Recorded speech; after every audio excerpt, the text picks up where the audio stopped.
Ongaku concept. A basic chord consists of 3 notes, the root, third, and fifth. The root note and the bass note are not always the same thing. Sometimes when writing chord progressions, your bass line can kind of jump around across the scale, and sometimes you want it to be a little bit smoother than that.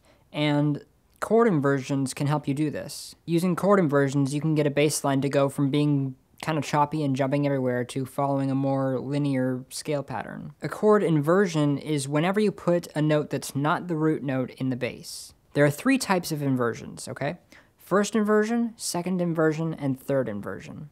I'm going to talk about first inversion today because it's definitely by far the most common, and it's really useful. So if a chord is in first inversion, that means the third of the chord is in the bass. For example, from Shinji Orito's Gather the Light from the Little Busters soundtrack, it's in the key of D major, and it starts on a D major chord and moves to an A in first inversion, and then to B minor. So you get this bass line that goes downward from D to C sharp and to B.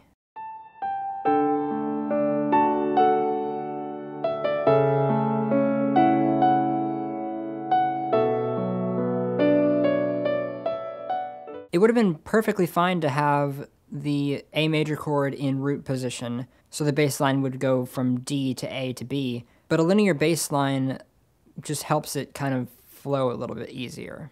If you're a guitarist, you might know these as slash chords. For example, an A major chord in first inversion would be written as A/C sharp or A over C sharp. By the way, if you're a guitarist, if you've ever played something like this, that is a first inversion major chord. So in this case, this is A over C sharp. You've got C sharp on the bass, and then your root note is the note in the middle.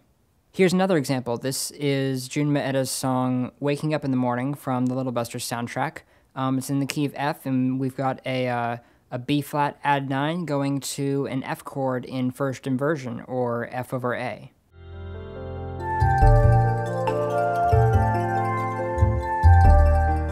Most often, a chord in first inversion will be a major chord, and it's usually the 1 or the 5 chord that gets put into first inversion. If you'd like an out-of-key example, here's Flying Battery Zone from Sonic & Knuckles.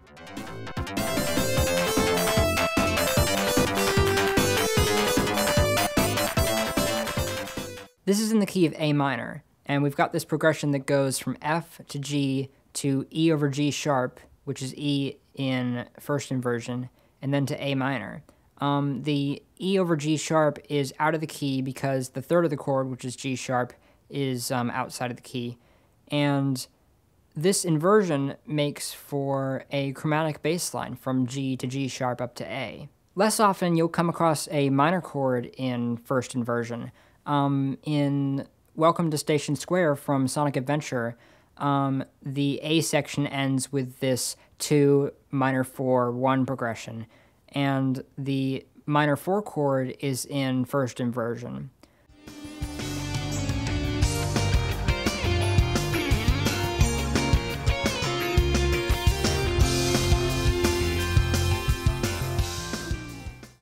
In this case, it's not to make the bass move more fluidly, because the bass is jumping around quite a bit.